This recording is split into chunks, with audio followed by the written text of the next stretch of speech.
Hello, I'm Paul McGuire Grimes. There won't be a better animated film this year as Spider-Man Across the Spider-Verse soars into theaters, and I want to talk about it. This is Paul's trip to the movies.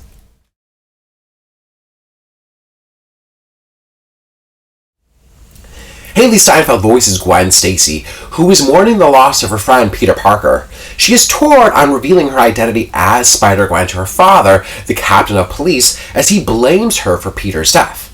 Now, in another multiverse, her friend Miles Morales, who's voiced by the fantastic Shameik, is another Spider-Man, battling a villain known as the Spot, all while trying to make it through high school. He's missing classes, showing up late for appointments with his guidance counselor, and he's letting his parents down along the way. Gwen visits him and further complicates the situation as he doesn't know that she's on a secret mission thanks to the Spider Society, full of other spider people and animals. Now, if that all wasn't complicated enough, Miles learns that he's broken a canon event, which is a connector that binds everyone together. There will be consequences forever altering the Spider-Verse if he cannot course correct with the help of some of his new spider friends. It also features the voices of Jason Schwartzman, Issa Rae, Oscar Isaac, Daniel Kaluuya, and Brian Tyree Henry, just to name a few. Now, the first film in this series, Spider-Man Into the Spider-Verse, won the Oscar for Best Animated Film, and the sequel manages to up the ante all over again with this dazzling, groundbreaking animation. Every frame looks like this stunning work of art, offering mixed mediums and styles and animation styles, all within like a single frame. Now, it may start off in kind of a solemn, moody state of mind, but from there it goes into full steam ahead with a frenzied state of teen angst and life-altering decisions. The action scenes look like this explosion of creativity with this techno score driving them. Now, this all may live in the world of a multiverse, but don't feel like you have to see every Spider-Man movie before this. There are new characters, new universes, and versions of Spider-Man that we have not seen on the big screen before. The voice work is outstanding, with everyone really bringing their A game to these wholly original and unique characters. There's really fun banter between Shameik and Brian Tyree Henry, who plays his father, but doesn't know that he's actually Spider-Man. Hailee Steinfeld is full of spunk and creativity as Gwen Stacy. And this film is equally about her story as is Miles Morales' story.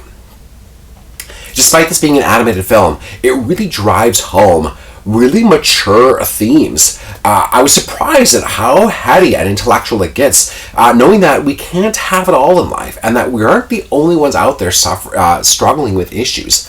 Miles seems to think that he can have it all in life, and like many teens thinks that they're the only ones struggling.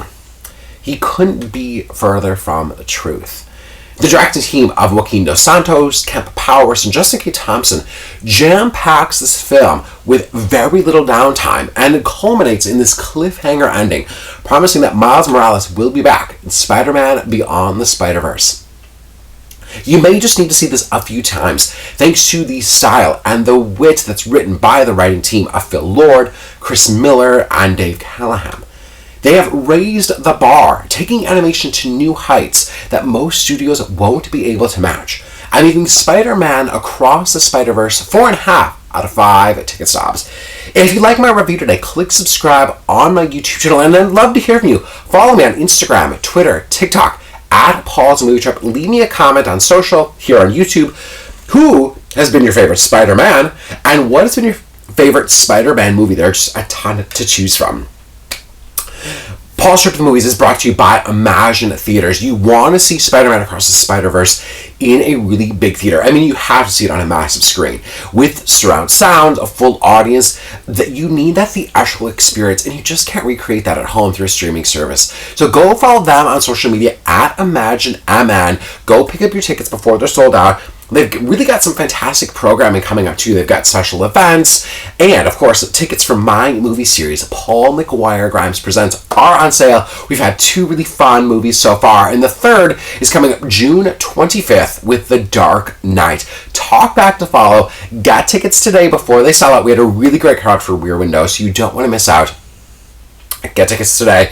Paul's Trip to the Movies is also brought to you by Popped Corn. So whether you want to do a full Spidey marathon before to see this movie, I highly recommend grabbing some popcorn.